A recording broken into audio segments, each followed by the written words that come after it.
ये हमारा क्वेश्चन है। पहला क्वेश्चन में कह रहा है कि संलग्न परिपथ में ज्ञात कीजिए, संलग्न परिपथ में ज्ञात कीजिए, फाइंड क्या कीजिए कि ए तथा बी बिंदुओं के मध्य तुल्य प्रतिरोध, ए और बी बिंदुओं के मध्य हमें निकालना है तुल्य प्रतिरोध।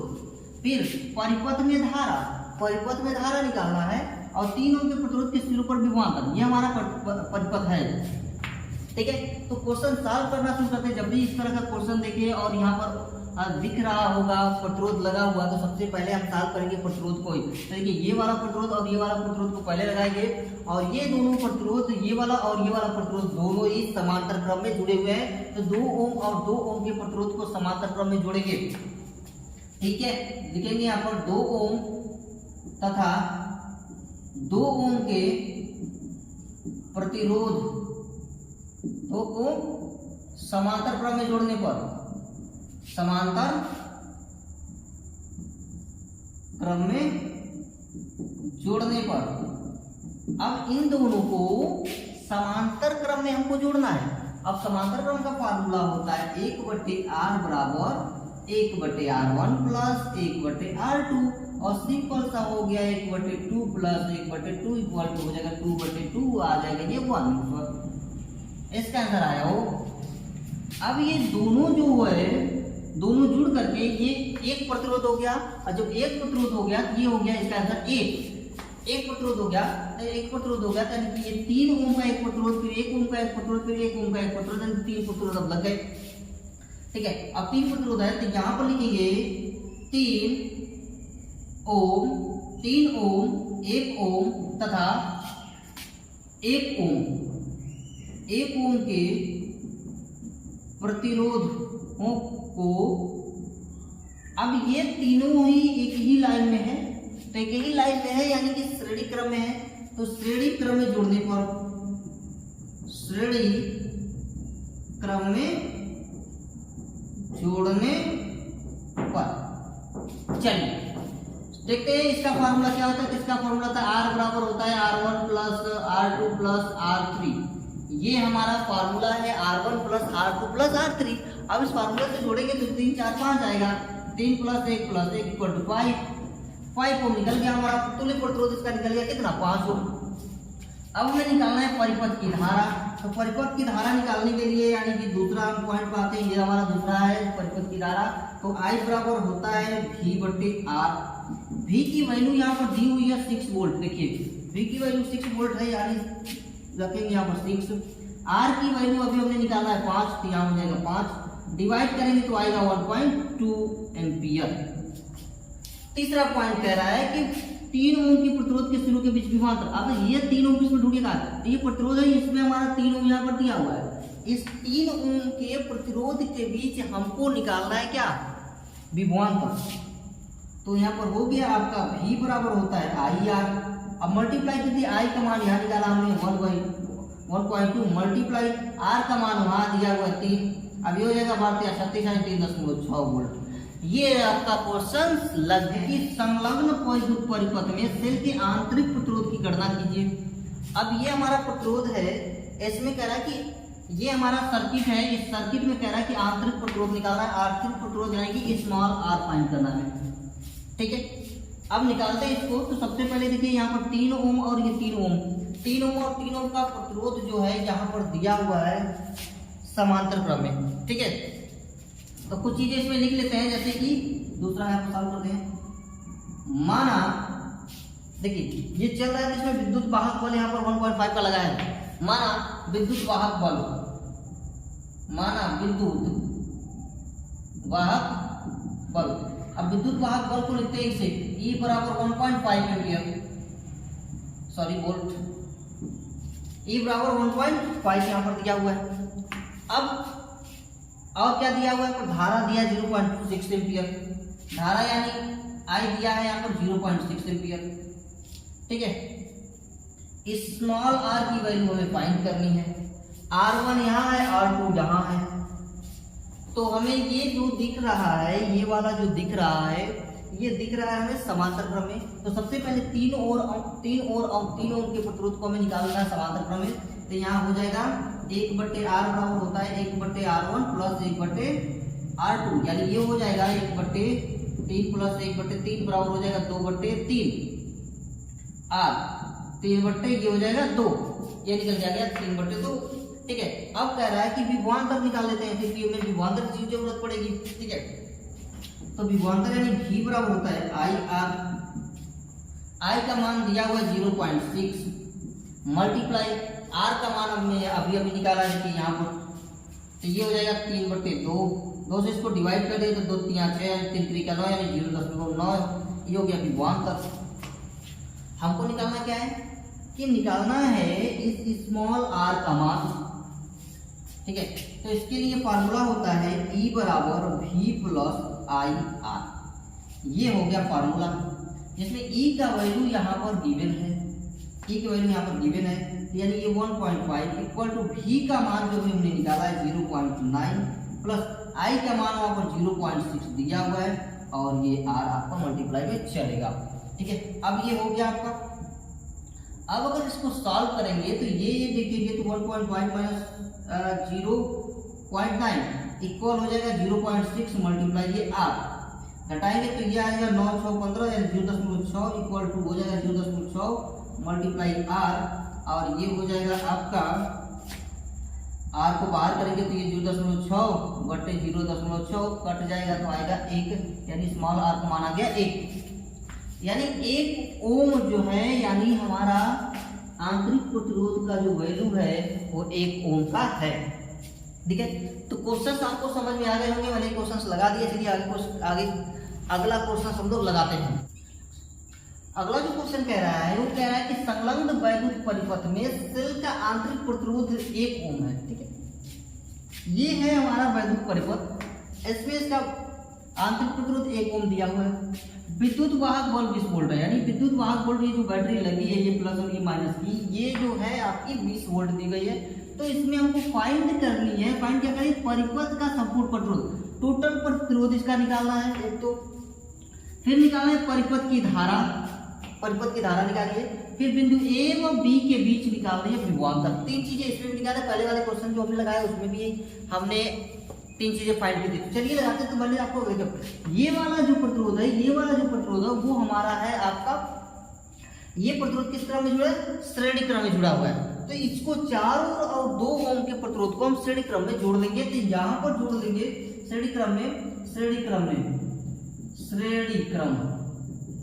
तो श्रेणी क्रम का जो फार्मूला होता है R बराबर R1 प्लस R2, तो ये हो जाएगा 4 प्लस 2 बराबर 6 ओम, यानी ये फिगर बन गया आपका 4 2 6 हो गया। अब यहाँ 6 हो गया, यहाँ 6 हो गया।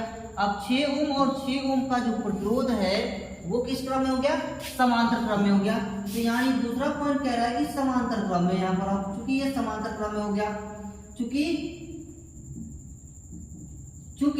समांतर क्रम में, अब समांतर क्रम में जब जोड़ेंगे तो 1/r बराबर 1/r1 प्लस 1/r2।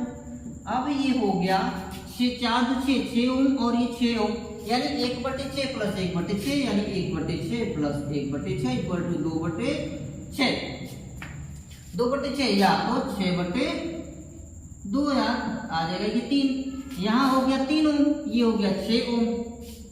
ठीक है, तो यानी चूंकि ये हो गया तो ये हो जाएगा यहाँ पर 6 ओम और 3 ओम के प्रतिरोध को श्रेणी क्रम में हमको जोड़ना है, यानी परिपथ का हमको कुल प्रतिरोध निकालना पड़ेगा। तो लिखेंगे यहाँ पर परिपथ का कुल प्रतिरोध। अब परिपथ का कुल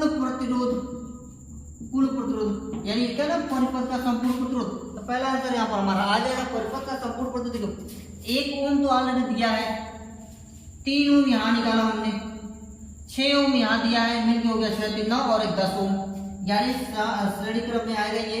तो R बराबर हो जाएगा R1 प्लस R2 प्लस ये R3, यानी हो गया ये 6 प्लस 3 प्लस 1 बराबर 10।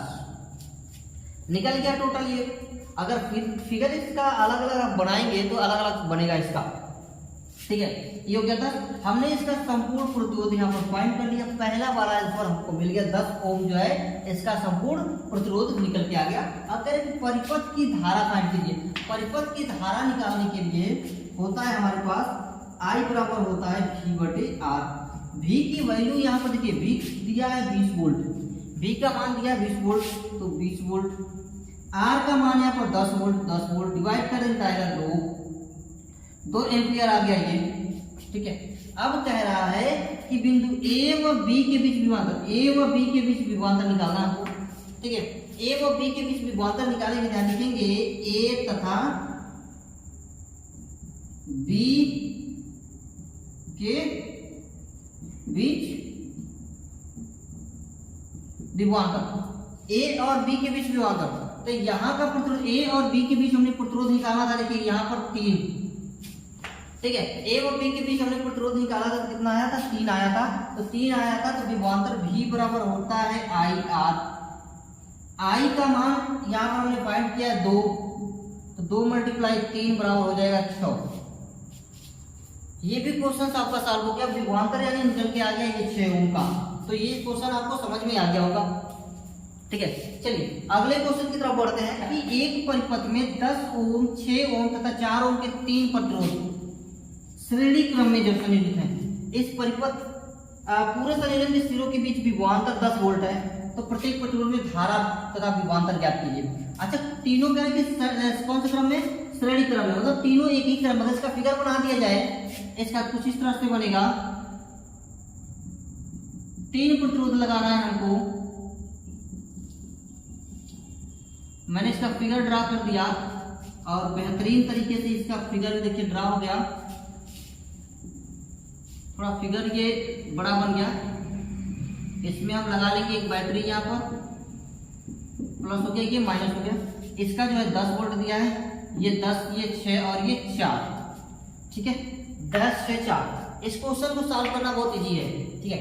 ये तीनों एक ही क्रम में दिया, यानी श्रेणी क्रम में दिया, ध्यान लिखेंगे R बराबर हो जाएगा R1 plus R2 plus R3, यानी 10 प्लस 6 प्लस 4, 10 16 4 20, ये निकल गया। अच्छा, एक चीज ध्यान है, इसमें हर प्रतिरोध के बीच विभवांतर निकालना और हर प्रतिरोध के बीच धारा निकालनी है, ठीक है।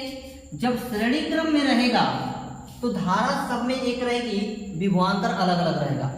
ये देखिए श्रेणी क्रम में है तो धारा इसमें सब में एक ही बहेगी, ठीक है। जब श्रेणी क्रम में अगर रहता है तो धारा सब में एक ही बहता है, ये ध्यान रखना है, और विभवांतर अलग अलग। लेकिन वही समांतर क्रम में रहेगा तो धारा बटेगी, विभवांतर एक हो जाएगा।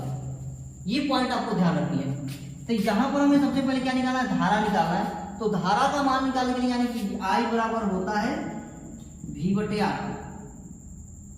तो V का वैल्यू यहाँ पर दिया है 10, ध्यान रख लेंगे 10। R की वैल्यू हमने निकाला है अभी 20, तो 20 डिवाइड कर देंगे इसको, तो डिवाइड करेंगे तो ये आ गया 0.5, ये हमारा आ गया 0.5। अब ये देखिए पूरे परिपथ में 0.5 एम्पियर की धारा बहेगी। इस पूरे परिपथ में 0.5 एम्पियर की धारा बहेगी, क्योंकि ये चलेगा धारा यहाँ से, देखिए इसमें होता हुआ यहाँ से होता हुआ यहाँ से। अगर ये श्रेणी क्रम में ना होगा, सॉरी समांतर संयोजन में होता, समांतर में होता, तो ये अलग अलग धाराएं बढ़ जाती, तो विभवांतर एक हो जाता। लेकिन इसमें हर प्रतिरोध में विभवांतर अलग अलग होगा, लेकिन धारा एक ही होगा, इसलिए सभी प्रतिरोध में धारा एक ही होगा।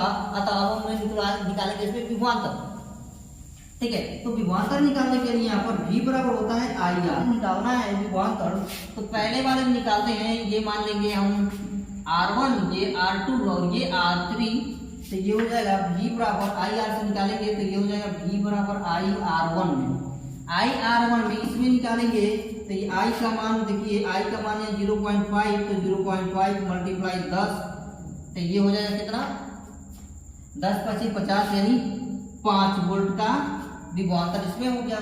अब दूसरे में निकालेंगे R2 में, तो R2 6 है, यानी कि ये हो जाएगा V बराबर IR2 equal to 0.5 multiply 6 equal 6×30 यानी 3 वोल्ट का, ठीक है, 3 वोल्ट का। अब चौथे में अगर निकालेंगे आप तो V बराबर हो जाएगा IR3 इक्वल टू 0.5 मल्टीप्लाई 4, तो ये हो जाएगा 210 वोल्ट का, यहाँ 3.0 हो जाएगा और ये 5.0 यहाँ हो जाएगा, ठीक है। ये देखिए ये भी क्वेश्चन आपका सॉल्व हो गया, बहुत ही सिंपल सा क्वेश्चन था, ठीक है। मुझे नहीं लग रहा कि ये बहुत ही कठिन क्वेश्चन था, बहुत इजी क्वेश्चन था। अगर इस तरह के क्वेश्चन की आप अगर प्रैक्टिस करते हैं और हमारे सारी वीडियो को देखते हैं तो इसे लगाने में आपको कोई दिक्कत नहीं आएगी। पूरी की पूरी इलेक्ट्रिसिटी चैप्टर्स क्या न्यूमेरिकल्स में लगवाने वाला हूँ। मैंने आपसे पहले भी कहा था और अभी भी कह रहा हूँ, लगभग 200 से अधिक क्वेश्चंस जाएंगे। ठीक है, अगर इतने सारे की प्रैक्टिस अगर आपने कर लिया तो मुझे लगता है कि एक भी न्यूमेरिकल्स का या 11th का और 12th का और जो भी क्लास का, क्योंकि 10th में दिया है और 12th में दिया है, ठीक है, इलेक्ट्रिसिटी चैप्टर, तो आगे आने वाले जितने भी न्यूमेरिकल्स होंगे इलेक्ट्रिसिटी चैप्टर से कोई किसी में भी डाउट नहीं आएगा। अब वो किसी का भी, चाहे इलेक्ट्रिसिटी का हो, चाहे लेंस का हो, चाहे आपका चुंबकीय क्षेत्र का हो, किसी का भी हो, मैं सबका ही लगवाने वाला हूँ क्वेश्चन यहाँ पर। ठीक है, तो ये चीजें भी क्वेश्चन भी आपको समझ में आ गया। अगला क्वेश्चन है, कह रहा है कि संलग्न परिपथ में ए तथा बी के मध्य व ए व सी के मध्य प्रभावी प्रतिरोध की गणना कीजिए। ये हमारा फिगर है, सर्किट है, और इस सर्किट डायग्राम में ये कह रहा है कि ए व सी, ए व बी के मध्य प्रभावी प्रतिरोध कितना होगा, आर का मान फाइंड कीजिए। ठीक है, जबरदस्त क्वेश्चन है, अब बहुत ही जबरदस्त क्वेश्चन है। तो चलिए इसको लगाना शुरू करते हैं। तो सबसे पहले हम क्या करते हैं, लिखते हैं ए व बी के मध्य प्रभावी प्रतिरोध, तो यहाँ लिखेंगे ए व बी के मध्य प्रभावी प्रतिरोध। अब ए व बी के मध्य प्रभावी प्रतिरोध, अगर मान लीजिए कोई धारा आई है, आई यहां से चलती है, यहां से चलेगी तो क्या करेगी, वो एक इधर बटेगी और एक इधर बटेगी। ठीक है, एक बी की तरफ जाएगी और एक डी फिर सी से होते हुए बी पर आकर के मिल जाएगी, यानी इसमें प्रतिरोध एक ही होगा, बट इसमें प्रतिरोध अलग हो जाएगा। तो ये और ये प्रतिरोध तीनों जो है हमारा श्रेणी क्रम में आएगा, यानी इसको मान लेते हैं हम R1, इसको R2 और इसको R3। तो ये हो जाएगा श्रेणी क्रम में, तो R बराबर हो जाएगा R1 plus R2 plus R3 equal to हो जाएगा 2 प्लस 2 प्लस 2 इक्वल टू 6, 2 2 6, 2 2 2 ओम। तो ये टोटल हो गया आपका 6 ओम का प्रतिरोध हो गया। अब देखिए 6 ओम और ये 6 ओम, ठीक है, और ये 6 ओम और 6 ओम जो प्रतिरोध हो गया, अब ये समांतर क्रम में हो गया। तो यहाँ लिख देते हैं, अब चूंकि 6 ओम तथा 6 ओम के प्रतिरोध को समांतर क्रम में जोड़ने पर तो 1/R बराबर हो जाएगा 1/R1 plus 1/R2 equal to हो जाएगा 1/6 plus 1/6 equal to 2/6 R 6/2 equal to हो जाएगा 3। ये कितना आ गया, 3 आ गया। आपको वाली है उसकी बात करते हैं। देखिए ये निकाले हमने, पूरा निकाल गया। अब ये R1 वो R2 ए से चला तो D और ये C के बीच में जाएगा। ठीक है, ये वाला हो, ये श्रेणी क्रम में है, फिर ये और ये श्रेणी क्रम में है, ये हमारा R1 R2 R3 और ये हमारा R4। ठीक है, तो R1 वो R2 श्रेणी क्रम में है, यहाँ R1 वो R2 श्रेणी क्रम में है, तो R बराबर R1 plus R2 equal to हो जाएगा 2 प्लस 2 इक्वल टू 4। वहीं ये दोनों भी श्रेणी क्रम में है, तो यहाँ पर हो जाएगा R3 और R4, तो R3 इक्वल टू यहाँ जोड़ देंगे, यानी R' निकाल करके हम इसको जोड़ देंगे, R3 plus R4 equal to 6 plus 2 equal to हो जाएगा, ये 6 तो कितना होता है 8 होता है। हमको क्या करना है कि इसका प्रभावी प्रतिरोध निकालना है। ठीक है, हमको क्या करना है, इसका प्रभावी प्रतिरोध निकालना है। अब देखिए ये वाला और ये वाला, इन दोनों को जब जोड़ेंगे तो इसका प्रभावी प्रतिरोध निकल करके आ जाएगा, और ये दोनों आ गया हमारा समांतर क्रम में। तो R' और R', यानी ये R' माना गया था इसको, और ये हमारा R', तो R' तथा R' समांतर क्रम में है, समांतर क्रम में है। अब R' क्या हो जाएगा फॉर्मूला, यानी ये हो जाएगा आपका 1/R बराबर 1/R2, यानी 1/R बराबर हो जाएगा 1/R1 प्लस 1/R2, तो ये हो जाएगा 1/4 प्लस 1/8 से 1/4 दिया है, मुझे यहाँ पर 8 दिया है, तो इसका इसके बोलेंगे तो ये 8 ही होगा। ठीक है, तो ये हो जाएगा ये 2 प्लस 1/8, 2 1 3 हो जाएगा 8, या आप इसको कर सकते हैं 8/3 आर कर सकते हैं, डिवाइड कर देंगे तो 3 दूनी 6 10.2 बचेगा, 3 दूनी 3 छक्के 18, फिर 3 छक्के 18, ऐसे आता चला जाएगा। ये इसका हो गया आपका प्रभावी प्रतिरोध, यानी टोटल प्रतिरोध, इस परिपथ का संपूर्ण प्रतिरोध निकल करके आ गया। तो अभी तक के सारे सवाल, सारे क्वेश्चंस आपको समझ में आ गए होंगे।